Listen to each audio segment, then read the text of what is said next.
Salut à tous, on se retrouve aujourd'hui pour parler du FC Barcelone en ce vendredi 17 mai. On commence directement avec le résultat hier. Le Barça se déplaçait du côté de Almeria, la lanterne rouge de la Liga, et le Barça fait le taf, une victoire 2-0 et un buteur qui a inscrit les deux buts, c'est Fermín López. Félicitations à lui parce qu'il a permis bien sûr au Barça quand même d'éviter un match nul contre les derniers. Ça aurait été bien sûr un triste résultat. Donc belle victoire bien sûr du FC Barcelone, plus de possession, 66% de possession, 16 tirs, 7 tirs cadrés, 2 buts inscrits. Donc voilà, bon, une belle soirée bien sûr. Pour le FC Barcelone au classement, le Barça fait la très bonne opération. Pourquoi? Parce que Gérone, on sait que mardi ils ont perdu contre Villarreal et le Barça du coup s'est imposé. Le Barça 79 points, Gérone 75 points. 4 points d'avance pour le Barça, il reste plus que 2 matchs à jouer, plus que 6 points donnés. Donc en gros encore une victoire lors du prochain match. Et le Barça sera sûr de terminer deuxième de la Liga et du coup de valider sa participation à la Super Coupe d'Espagne en janvier prochain, d'être exempt des 2 premiers tours de la Coupe du Roi. D'éviter ces tours de Coupe du Roi là, contre des équipes inférieures. Et aussi, tu gagnes plus d'argent si tu finis deuxième que troisième. Donc voilà, il ne reste plus qu'une victoire. Tu gagnes dimanche les gars, tu es sûr de terminer à cette deuxième position. Les unes aujourd'hui, bien évidemment, ça revient sur la victoire.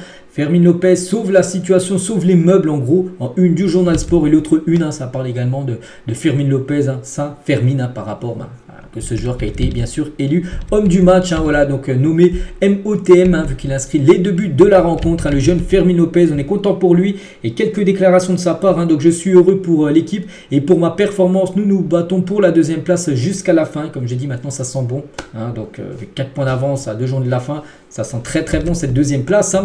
Fermín toujours, donc Hector Ford m'a donné un bon centre, mais j'ai toujours été bon de la tête. Ter Stegen met toujours beaucoup.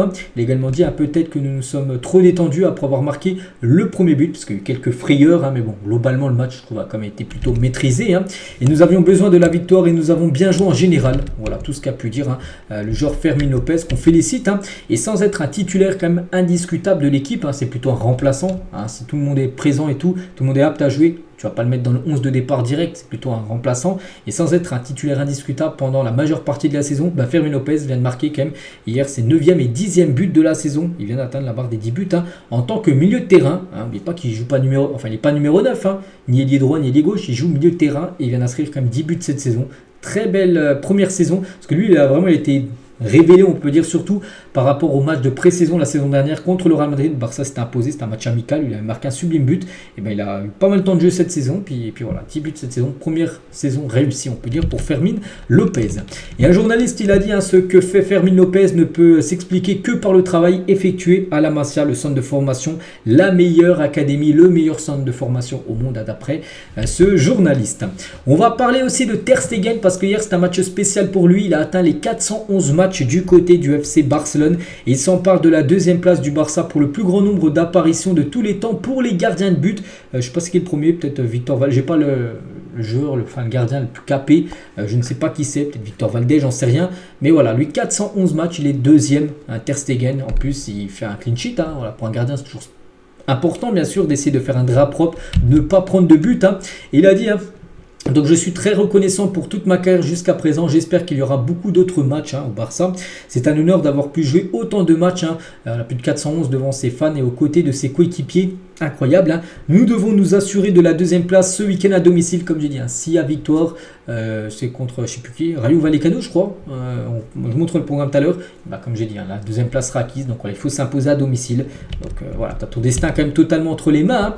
Nous étions bien compétitifs après le match à domicile contre Paris. C'est là que notre mauvaise forme a commencé. Après cela, nous n'avons pas été en mesure de bien rivaliser lors de matchs importants, lors du Classico, lors du match contre Girona où il y avait une défaite 4-2. Donc c'est vrai que les moments forts comme de la saison, Barça est souvent passé, on peut dire, à côté de ces rencontres. Terminer à la deuxième place est le strict minimum. La vérité est qu'à Barcelone, nous devrions nous battre pour chaque titre, bien sûr. Mais voilà, c'est vrai que pour le Barça, finir deuxième, t'évites, on peut dire, la catastrophe, finir troisième et louper la Super Coupe d'Espagne. Mais voilà, pour le Barça, deuxième place, c'est pas un bon résultat. Première place, c'est bien sûr l'objectif ultime chaque saison. Et Ter Stegen, toujours, nous devons nous battre pour chaque titre l'année prochaine. Nous faisons confiance à tous nos joueurs. Je suis très heureux pour les jeunes. Ils sont toujours un plus. Peut-être là, il a un petit mot par rapport à Fermín López et son but. Sergi Roberto, il a également dit, donc après la défaite de Gérone, nous devions en profiter et gagner. Nous sommes heureux d'obtenir les 3 points et de nous rapprocher de cette deuxième place. place qui pourrait être validé dès après-demain. Et Sergio Roberto, un petit mot sur Fermin Lopez, est tellement bon. Il a marqué 10 buts cette saison. Il a l'ambition d'aider l'équipe et il sent les couleurs. C'est un plaisir d'avoir des joueurs locaux, des joueurs formés au club comme lui, comme ce jeune talent, bien sûr, le jeune Fermin Lopez. On va parler maintenant de Xavi. Donc tout d'abord ça sur Fermin Lopez, je peux voir que Fermin est prêt et suffisamment mature pour concourir maintenant à une place de titulaire. Je pense qu'il peut être ici pendant plusieurs années. Il a également dit ils ont eu trop d'occasions claires, nous n'étions pas assez bons, nous avons dominé le match mais nous aurions dû marquer plus de buts. Bon, ça c'est à peu près les mêmes interviews à chaque fois que le match aurait pu être plié bien plus tôt. Bon, voilà, comme victoire, on va surtout retenir ça. Oui, nous avons dit que le prêt de Fermin était très bon. Je l'aimais bien depuis quelques années maintenant. Quand nous l'avons essayé en pré-saison, il a montré qu'il était prêt à rivaliser, bien sûr, avec l'équipe pro, avec les joueurs de l'équipe A.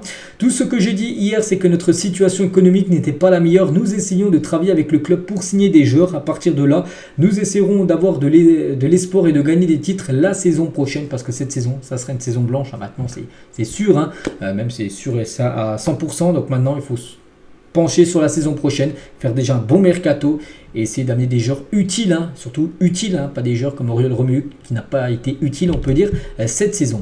Le club ne m'a rien dit après mes mots d'hier, la relation n'a pas changé. Hier, je n'ai pas dit ce que je pensais. On parlera tout à l'heure de Xavi, parce que grosse info concernant Xavi. Toujours avec sa conférence de presse qu'il a fait hier, nous avons été trop à l'aise pendant le match, nous manquions de puissance et aurions dû marquer plus de buts en première période. Je suis très excité pour la saison prochaine, s'il est encore là. Je suis prêt à commencer la pré-saison, nous travaillons sur la planification de l'équipe avec Deco. Je suis calme quant à mon avenir la saison prochaine. Est-ce que j'ai dit à Deco, ce que j'ai dit à Deco et Laporta, et serez-vous à 100% le manager de Barcelone la saison prochaine? Il a dit totalement, c'est un honneur de travailler pour le meilleur club du monde et nous voulons gagner des titres. La personne dans mon entourage m'a dit de quitter le club qui était la meilleure option. Donc voilà, par rapport à Xavi, parce que il revient encore quelques déclarations du match d'hier, mais on va faire son bilan et on va revenir aussi sur ce qui se dit actuellement et c'est très chaud.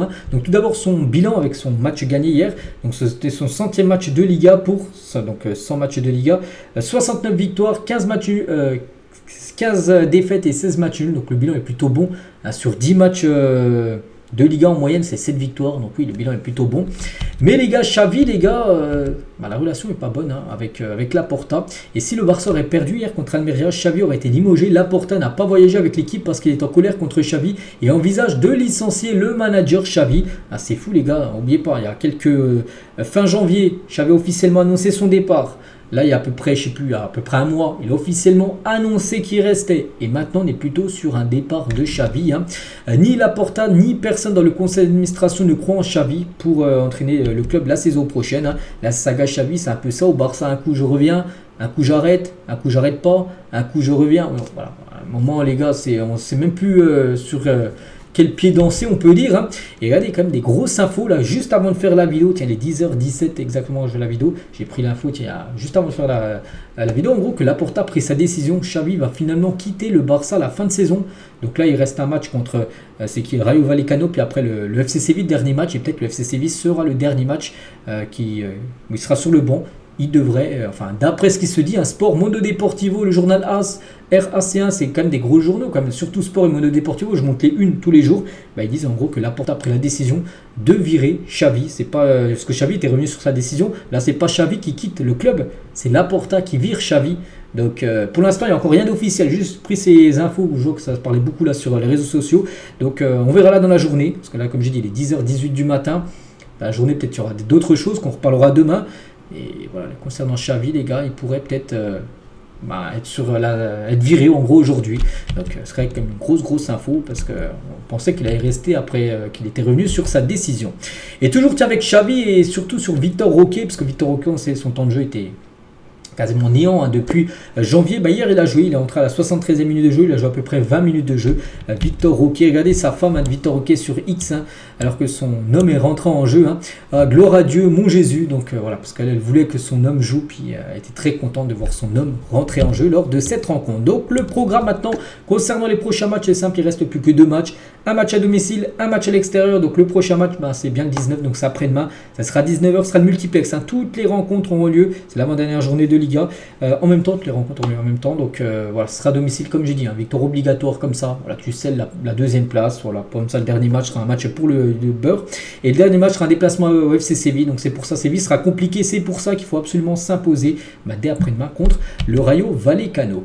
Une petite info également concernant la liste de l'Allemagne pour l'Euro, parce qu'il y a des joueurs du Barça dedans. Ter Stegen, les gars, il est dedans. Et on peut voir aussi le nom de Gundogan présent. Donc félicitations à Gundogan et Ter Stegen. Ils représenteront l'Allemagne pour cet Euro. Et on finit aujourd'hui avec l'anniversaire aujourd'hui d'Inigo Martinez en ce 17 mai. Il fête aujourd'hui ses 33 ans. Inigo Martinez, bon anniversaire à lui. Voilà ce qu'il y a à dire aujourd'hui. Donc j'espère que ça vous a plu. Donc la grosse info reste quand même que Xavi pourrait être licencié dans la journée.